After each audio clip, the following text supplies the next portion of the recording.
समय की बात है। एक गांव में सफेद साड़ी वाली चुड़ैल का आतंक था। चुड़ैल रात भर गांव में घूमती और गांव का जो भी आदमी उसे दिखाई देता उसे वो घायल कर देती।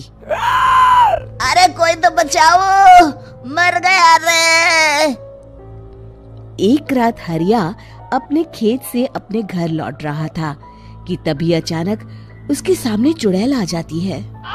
अरे बाप रे, ये चुड़ैल कहाँ से आ गई? आज तो मैं गया काम से।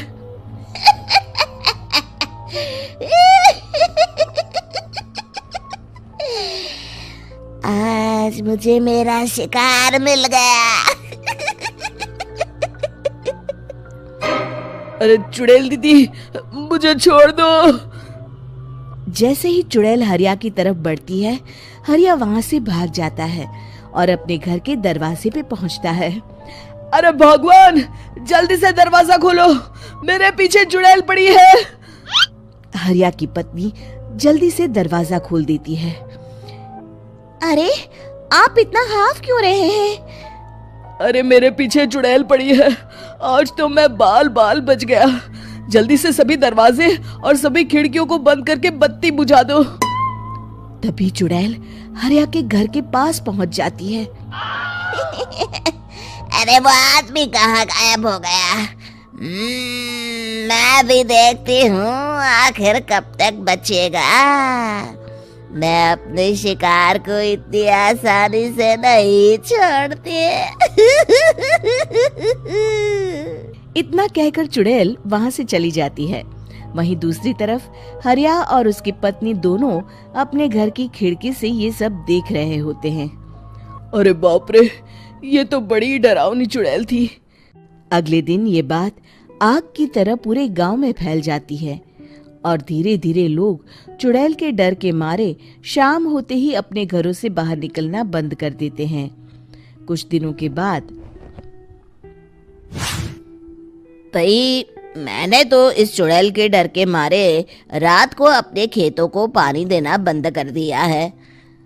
कहीं मेरी फसल सूख गई तो मैं तो कहीं का नहीं रहूंगा। साहूकार का कर्जा कैसे चुकाऊंगा? अरे भाई, पूरे गांव वालों का यही हाल है। पता नहीं ये चुड़ैल हमारे गांव में कहां से आ गई।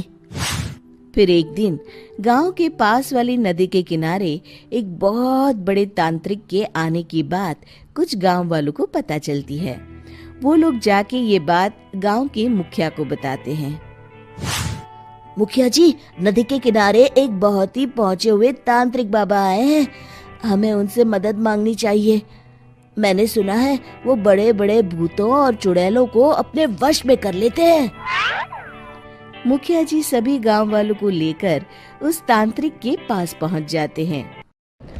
ओम फट स्वाहा, ओम फट स्वाहा। तभी तांत्रिक अपनी बंद आंखों को खोलकर कहता है, क्या बात है? तुम सब लोग यहाँ क्यों आए हो? मुखिया जी उस तांत्रिक को सारी बात बता देते हैं। अच्छा, तो ये बात है। और तांत्रिक अपनी आंखों को बंद कर लेता है। मैं देख रहा हूँ तुम्हारे पूर्वजों ने बहुत पाप किए थे, जिससे ये गांव अब श्रापित हो चुका है। उसी के फल स्वरूप तुम्हारे गांव में चुड़ैल आई है। ये चुड़ैल बहुत खतरनाक है, ये किसी को नहीं छोड़ेगी। हे भगवान, मर गए रे, अब क्या होगा? तभी गांव के मुखिया जी कहते हैं, बाबा, इस चुड़ैल से हम सबको बचा लीजिए। कोई तो उपाय होगा। इसका सिर्फ एक ही उपाय है। सभी गांव वालों को बारी बारी हर दिन अपनी आधी फसल उस पहाड़ी के ऊपर बनी काली गुफा में छोड़ के आनी होगी। तभी उस चुड़ैल की भूख मिटेगी और श्राप का प्रभाव खत्म हो जाएगा और तुम सब जिंदा बच जाओगे। सभी गांव वाले उस तांत्रिक की बात को मान लेते हैं और वहां से चले जाते हैं। फिर अगले दिन से रोज उस गांव के लोग बारी बारी से अपनी आधी फसल उस काली गुफा के पास जाकर रखाते।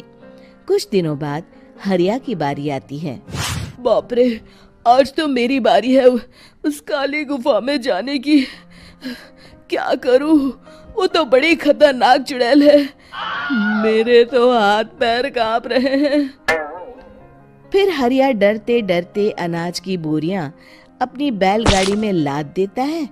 तभी हरिया की पत्नी उससे कहती है, देखो जी, संभल के जाना और किसी भी हालत में शाम होने से पहले वापस आ जाना। उस चुड़ैल का कोई भरोसा नहीं है जी।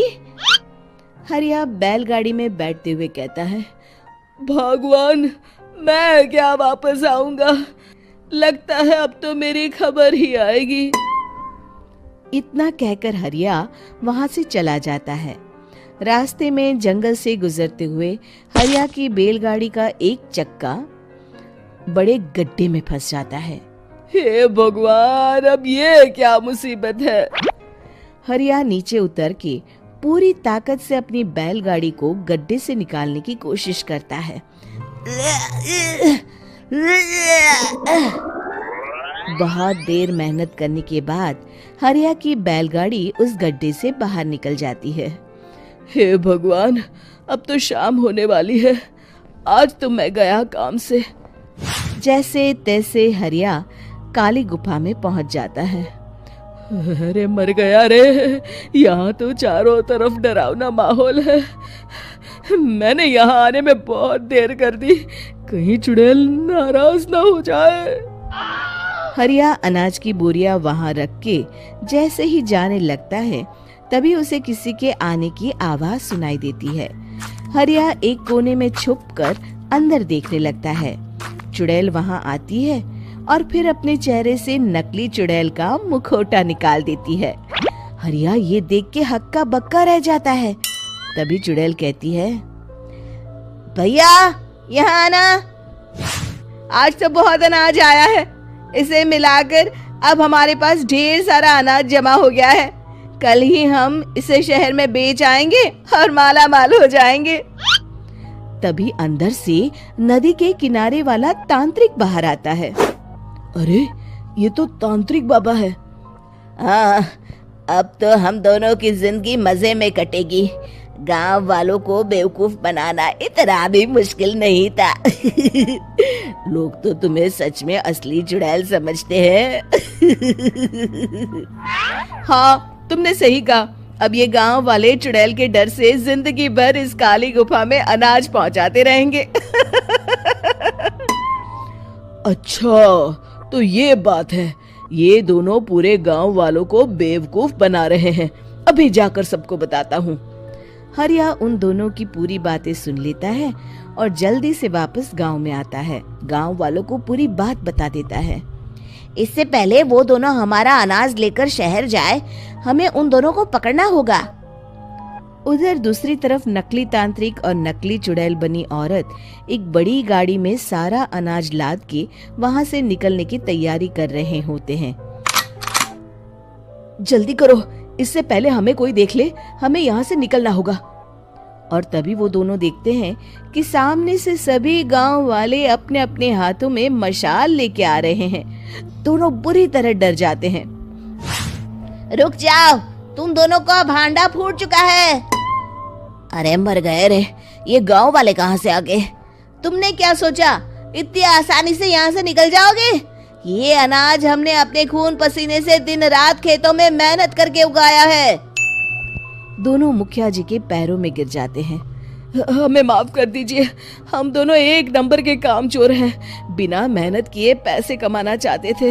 हाँ हाँ, अब हम आगे से मेहनत मजदूरी करके पैसे कमाएंगे। हमें कुछ मत करना, हमें छोड़ दीजिए। इतना कह के दोनों गांव छोड़ के भाग जाते हैं और सभी गांव वाले फिर से खुशी खुशी रहने लगते हैं।